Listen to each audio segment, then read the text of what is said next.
नमस्कार किसान साथियों, मैं मुकुंद तिवारी आपका फिर एक बार एक नई जानकारी के साथ स्वागत करता हूं हमारे फार्म कार्ड चैनल पर।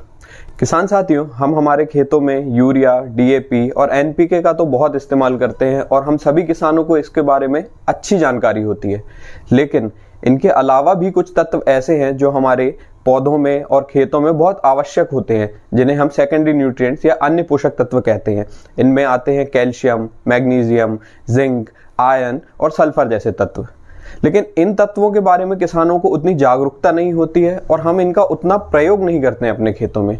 तो आज हम इन्हीं में से एक तत्व जो सल्फर है उसके बारे में थोड़ी विस्तृत चर्चा करते हैं। किसान साथियों, सल्फर को मैं एक ऑलराउंडर के रूप में देखता हूँ। ऑलराउंडर इसलिए क्योंकि ये सारे काम कर सकता है। ये ना सिर्फ एक खाद के रूप में हमारे खेत में काम आता है, बल्कि ये एक पीजीआर, जिसे हम प्लांट ग्रोथ रेगुलेटर कहते हैं, उसके रूप में भी काम करता है। एक कीटनाशक के रूप में भी काम करता है। एक कवकनाशी या फिर फंगीसाइड के रूप में भी ये बहुत अच्छे से हमारे खेतों में काम करता है। तो अब हम जानते हैं सबसे पहले कि सल्फर एज ए फर्टिलाइजर या फिर खाद के रूप में हमारे खेतों में किस तरीके से काम करता है। सल्फर को एक प्रोटीन सिंथेसिस क्रिया के लिए सबसे ज़्यादा महत्वपूर्ण माना गया है। अब हम सभी ये बात तो बहुत भली भांति जानते हैं कि पौधों को अपना भोजन बनाने के लिए प्रकाश संश्लेषण क्रिया को करना होता है, जिसे हम इंग्लिश में फोटोसिंथेसिस कहते हैं। लेकिन इस फोटोसिंथेसिस की क्रिया के पहले भी एक प्रोटीन सिंथेसिस की क्रिया होना जरूरी है, तब क्लोरोफिल का निर्माण होगा और पौधे अपना भोजन प्राप्त कर सकेंगे। तो किसान साथियों, इस प्रोटीन सिंथेसिस की जो भी प्रक्रिया है, इसमें सबसे बड़ा रोल होता है सल्फर का। अगर सल्फर ना हो तो पौधे अपना प्रोटीन ही ना बना पाए। आपने देखा होगा कि आपके जो दोस्त हैं जो जिम जाते हैं, बॉडी बिल्डर्स हैं, ये लोग सप्लीमेंट के रूप में प्रोटीन का इंटेक करते हैं या फिर प्रोटीन सप्लीमेंट्स खाते हैं।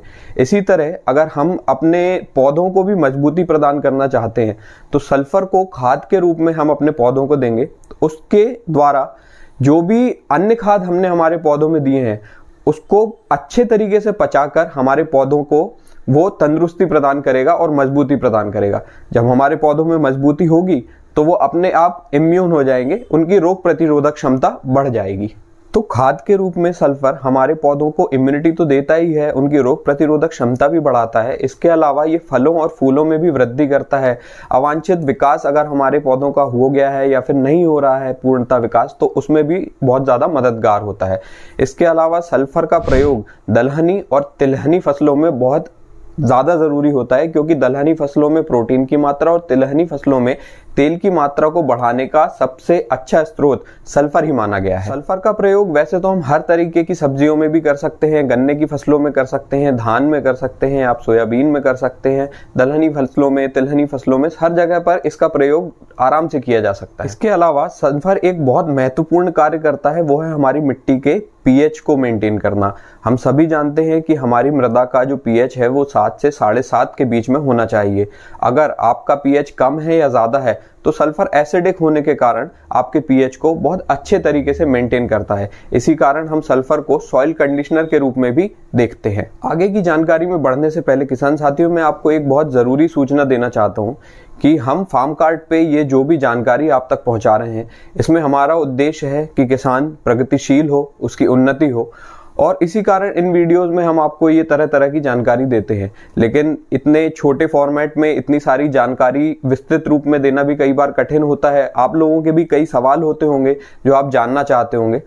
तो इसके लिए किसी भी समय आप किसी भी समस्या का हल अगर चाहते हैं तो हमारा फार्म कार्ड का ऐप डाउनलोड कर लें। वहां पर जो कॉल वाला फीचर है, वहां से आप निःशुल्क रूप से हमारे एग्रोनॉमिस्ट या फिर कृषि एक्सपर्ट द्वारा आप सलाह प्राप्त कर सकते हैं। आपको सिर्फ 88 पर हमें कॉल करना है और हमारे कृषि विशेषज्ञ आपको जो भी सलाह चाहिए वो निःशुल्क प्रदान करेंगे। तो इस ऑलराउंडर सल्फर की हमने फर्टिलाइजर वाली क्वालिटी तो जान ली। अब हम जानते हैं कि सल्फर एक इंसेक्टिसाइड या फिर कीटनाशक के रूप में हमें कैसे मदद प्रदान करता है। कीटनाशक के रूप में अगर हम सल्फर का छिड़काव करें तो ये सफ़ेद मक्खियों पर बहुत ज़्यादा असरदायक साबित होता है। इसमें गैसियस एक्शन होता है, जिससे कि आपके खेत में एक तरह की गंध फैल जाती है। तो कई कीट ऐसे होते हैं जो इसकी गंध को झेल नहीं पाते और इस कारण या तो उनकी मृत्यु हो जाती है, वो आपके खेत छोड़ने पर विवश हो जाते हैं।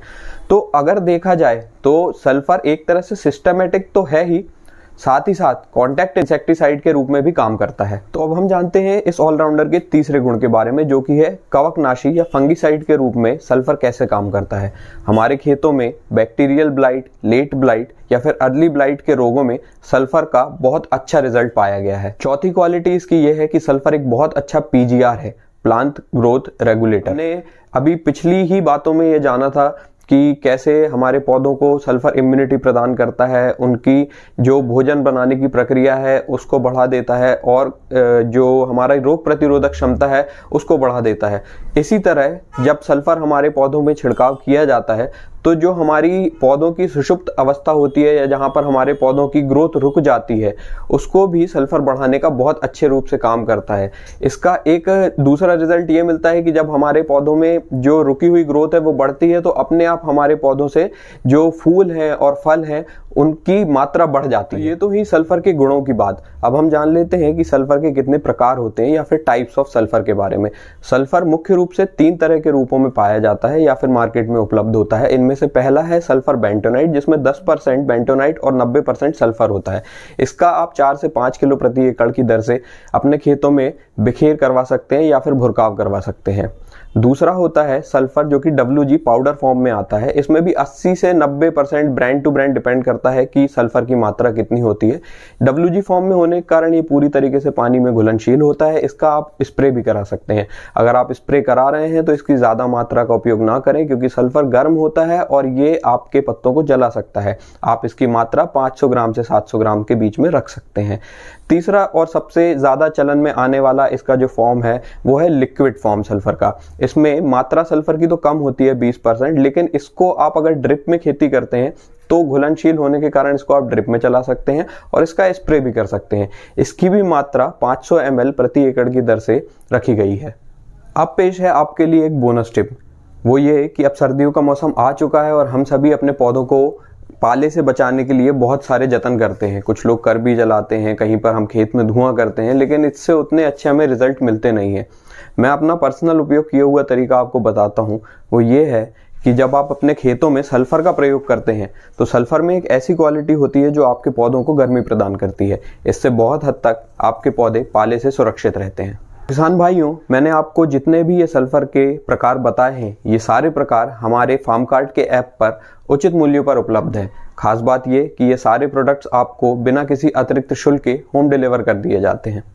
इसके साथ ही 88-238 पर आप निःशुल्क कॉल करके अपनी सारी कृषि समस्याओं का निदान प्राप्त कर सकते हैं।